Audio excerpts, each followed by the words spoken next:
나일강이 피로 변하고 개구리가 창궐하고 온 땅의 티끌이 이가 되는 재앙에도 바로는 그 마음을 돌이키지 않습니다.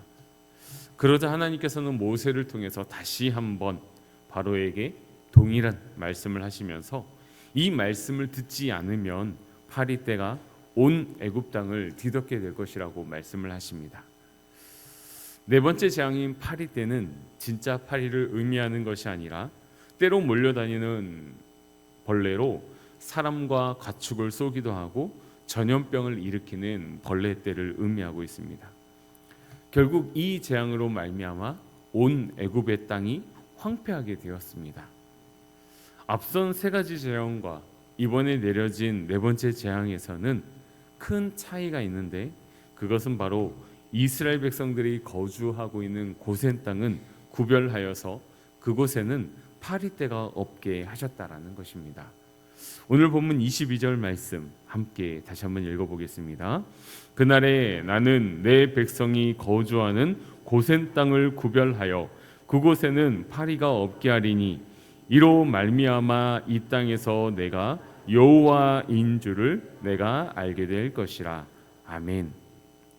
하나님께서는 특별히 고센 땅을 구별하심으로 고센 땅에는 파리 재앙으로 여러 가지 피해를 입지 않도록 하셨습니다. 하나님께서 이렇게 고센 땅을 구별하신 이유가 있는데 그것은 바로 그 땅에서 내가 여호와인 줄을 알게 하기 위해서였다라고 이야기하고 있다라는 것이죠. 하나님께서는 이렇게 하심으로 인하여서 애굽 백성과 이스라엘 백성이 분명히 다르며 이스라엘 백성들이 여호와 하나님의 백성임을 23절을 통해서 나타내고 있습니다. 여기서 우리가 알 수 있는 것은 하나님은 하나님을 거부하고 하나님의 말씀을 듣지 않는 세상에 대해서는 무섭게 심판하시는 분이시지만 하나님의 백성들은 그 무서운 심판 가운데에서도 지키시고 보호하시는 분이심을 믿으시기 바랍니다. 그리고 이 하나님께서 우리 또한 하나님의 백성 삼으시고 모든 환난과 고난과 때로는 무서운 심판 앞에서도 지키시고 보호하시는 하나님이신 줄 믿으며 하나님께 감사와 찬송으로 영광 올려드리는 우리 귀한 성도님들의 삶이 되시기를 소망합니다. 네 번째 재앙으로 인하여서 온 애굽 땅이 황폐하게 된 것을 본 바로는 모세와 아론을 불러드립니다. 그리고 그들에게 제안을 하죠. 오늘 본문 25절 말씀 함께 읽도록 하겠습니다. 바로가 모세와 아론을 불러 이르되 너희는 가서 이 땅에서 너희 하나님께 제사를 드리라. 아멘. 마침내 바로가 하나님께서 보내신 이 재앙 앞에 두 손 들고 항복한 것처럼 보입니다. 하지만 실상은 그렇지 않습니다. 지금 바로는 모세와 아론에게 너희들이 원했던 예배를 가서 드려라. 하지만 다른 곳에서 말고 이 땅, 애굽 땅에서 예배를 드리라라고 이야기를 합니다. 이러한 바로의 간교한 속셈을 알아차린 모세는 바로의 그 제안을 단호하게 거절합니다. 그리함은 부당하니이다.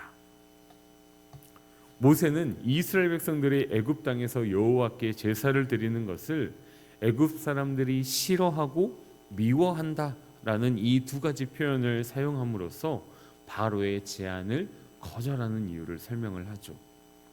하지만 모세가 바로의 제안을 거절한 이유는 단지 애굽 사람들이 싫어하고 미워해서 돌로 칠 것을 두려워했기 때문이 아닙니다.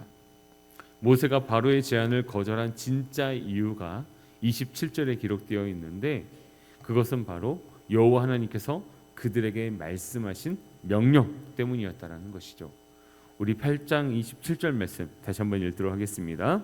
우리가 사흘길쯤 광야로 들어가서 우리 하나님 여호와께 제사를 드리되 우리에게 명령하시는 대로 하려 하나이다. 아멘. 여호와께 제사를 드린다라는 것은 단순하게 제사를 드리기만 하면 되는 것이 아니라 하나님의 말씀대로 하나님의 뜻대로 하나님께서 원하시는 방법대로 드려야 한다라는 것입니다. 하나님의 말씀에 순종하지 않고 그저 제사만 드린다면은 그 제사는 가치도 의미도 없는 그저 헛된 수고일 뿐입니다. 하나님의 말씀에 순종하고 하나님의 뜻에 따라 행하는 것이 바로 하나님을 기쁘시게 하는 것임을 기억하시기 바랍니다. 내 뜻이 아니라 하나님의 뜻에 순종할 수 있는 우리 성도님들 되시기 바랍니다. 이에 바로는 어쩔 수 없이 이스라엘 백성들이 광야로 나가는 것을 허락합니다. 이것 말고는 다른 선택지가 없었기 때문입니다. 어쩔 수 없이 허락하기는 했지만 여전히 조건을 덧붙입니다. 그 조건은 바로 너무 멀리 가지는 말라는 것이었습니다.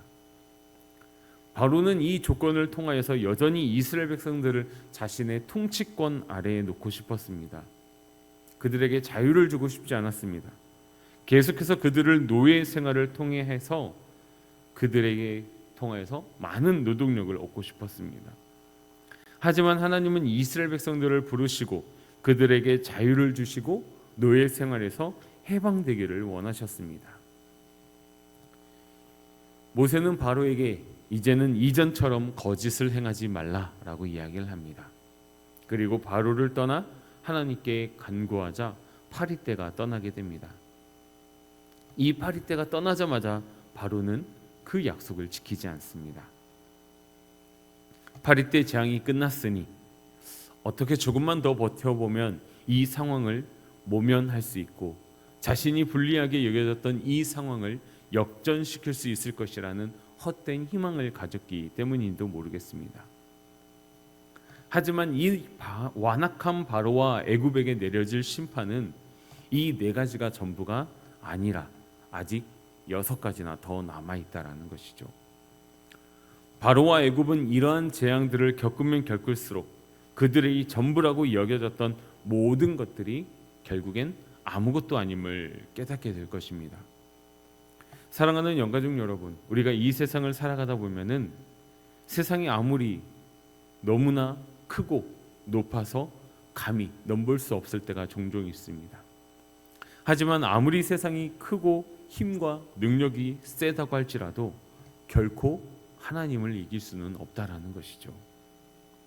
때로는 세상이 여러 가지 속임수와 그들이 가지고 있는 힘과 능력으로 승승장구하는 것처럼 잘 되는 것처럼 잘 나가는 것처럼 보이기도 할 것입니다. 하지만 그것은 잠깐일 뿐입니다. 그러니 부러워하지 마시기 바랍니다. 결국 하나님께서 준비한 10번째 재앙까지 내리게 된다면 그들은 멸망당하게 될 것이고 작고 초라한 존재로 전락해 버리고 말 것입니다. 그렇기 때문에 세상에 승승장구하고 우리의 삶의 반대로 어려움과 고난으로 있다고 할지라도 낙심하시지 마시기 바랍니다. 왜냐하면 곧 이제 역전의 시간이 우리에게 다가올 것이기 때문이죠. 우리가 믿고 섬기는 하나님은 하나님의 완벽하고 완전한 때에 하나님의 거룩한 백성들을 향한 완전한 계획을 그리고 온전하게 신실하게 이루시고 성취하시는 분이시기 때문입니다. 역사의 주관자가 되시고 이 세상 모든 만물을 창조하시고 다스리시는 하나님을 신뢰하며 하나님의 말씀에 순종하며 묵묵히 그 때를 기다리며 오늘 하루를 살아가는 은혜의 삶이 되시기를 소망합니다. 기도하겠습니다. 살아계시며 우리와 함께 하시는 아버지 하나님 감사드립니다. 오늘 우리가 출애굽기에 나타난 4가지 재앙을 통하여서 여전히 변하지 않는 그 바로의 완악함, 그럼에도 불구하고 세상 사람들의 백성들과 하나님 백성들의 일을 구분하여 세상 사람들에게는 무서운 심판을 내리지만 하나님의 백성들에게는 은혜와 긍휼과 자비를 베푸시는 그리고 보호하시고 지키시는 하나님의 모습을 우리가 살펴보았습니다.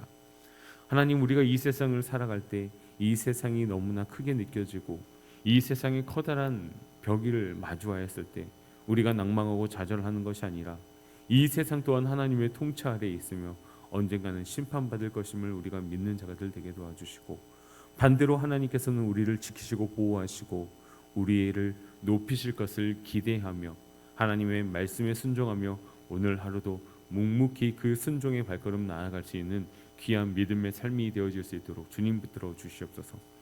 우리는 믿습니다. 우리를 향한 분명한 하나님의 때가 있음을, 그리고 우리를 역전시켜 주실 하나님의 그 승리의 때가 있음을 믿습니다. 그때를 믿으며 오늘도 하나님의 말씀에 순종하는 자들 되게 도와주시고 승리의 깃발을 우리에게 보여주실 그 하나님과 동행하는 거룩하고 복된 자녀들 되어줄 수 있도록 주님 붙들어 주시옵소서. 우리가 어떠한 상황에 처했든지 낭망하거나 좌절하거나 낙심하지 아니하도록 우리의 생각과 마음을 지켜주시고 언제나 우리를 향한 선한 계획을 가지고 계시는 그 하나님 바라보며 한 걸음 한 걸음 나아가는 은혜의 삶이 여정되게 하여 주시옵소서. 그리고 그 발걸음을 인도하여 주시옵소서. 감사드리며 우리 주 예수 그리스도의 이름으로 기도드리옵나이다. 아멘.